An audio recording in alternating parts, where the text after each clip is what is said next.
അടുത്തൊരു കിടിലൻ വാഹനമാണ് നമ്മൾ പരിചയപ്പെടുത്തുന്നത്. നമ്മുടെ വോൾക്സ്വാഗന്റെ പോളോ ആണ്. 2014 മോഡൽ. ഇപ്പോഴും നമ്മൾ എപ്പോഴും യുവാക്കളുടെ ഒരു ഹരമായിട്ട് തന്നെ നിൽക്കുന്ന ഒരു വാഹനമാണ്. ലോങ് ഡ്രൈവ് ഒക്കെ പോകുന്ന അവർക്ക് കൃത്യമായിട്ടും ഈ പോളോ യൂസ് ചെയ്യുന്നവർക്ക് അറിയാം അതിന്റെ ഒരു പ്രത്യേകതയും കാര്യങ്ങളൊക്കെ. അപ്പൊ ഞങ്ങൾക്ക് ഞാനായിട്ട് കൂടുതലായിട്ട് നമ്മൾ പറഞ്ഞ് പഠിപ്പിക്കേണ്ട ആവശ്യം വരുന്നില്ല. ഏകദേശം സിംഗിൾ ഓണർഷിപ്പിൽ 1,12,000 കിലോമീറ്റർ മാത്രം സഞ്ചരിച്ചിട്ടുള്ള ഈ ഒരു വാഹനമാണിത്.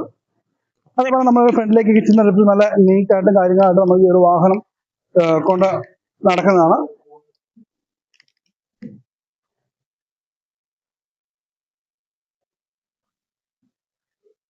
അതുപോലെ നമ്മൾ ഇതിന്റെ ഉൾവശത്തേക്ക് നമ്മൾ വന്നു കഴിഞ്ഞാൽ തന്നെ ഏകദേശം നല്ല നീറ്റായിട്ട് കൂടുതലായിട്ട് AC, അതായത് ഡാഷ്ബോർഡും കാര്യങ്ങളും മ്യൂസിക് സിസ്റ്റവും അതുപോലെ ACയും കാര്യങ്ങളൊക്കെ ആയിട്ട് ഇപ്പോഴും നല്ല നീറ്റായിട്ട് തന്നെ സൂക്ഷിച്ചിരിക്കുന്ന ഒരു വാഹനമാണ്.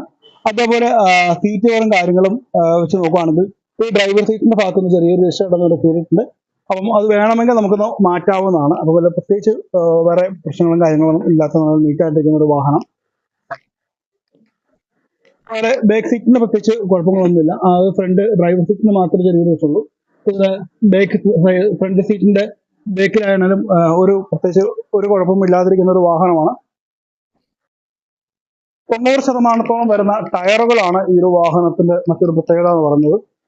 നല്ല നീറ്റായിട്ട് സർവീസും കാര്യങ്ങളൊക്കെ നടത്തിക്കൊണ്ടിരിക്കുന്ന ഈ ഒരു വാഹനത്തിന് ചോദിക്കുന്ന പ്രൈസ് എന്ന് പറയുന്നത് വെറും 4.5 ലക്ഷം രൂപ മാത്രമുള്ളൂ. അപ്പം തീർച്ചയായിട്ടും ഈ ഒരു റേറ്റിൽ നിങ്ങൾക്ക് വാഹനം സ്വന്തമാക്കണമെന്നുണ്ടെങ്കിൽ തീർച്ചയായിട്ടും ഡിസ്ക്രിപ്ഷനിലെ നമ്പർ വിളിക്കുക.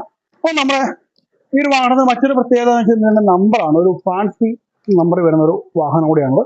അപ്പോൾ തീർച്ചയായിട്ടും ഈ ഒരു വാഹനത്തിൽ ചോദിക്കുന്ന പ്രൈസ് എന്ന് പറയുന്നത് 4.5 ലക്ഷം രൂപ മാത്രമാണ് ചോദിക്കുന്നത്.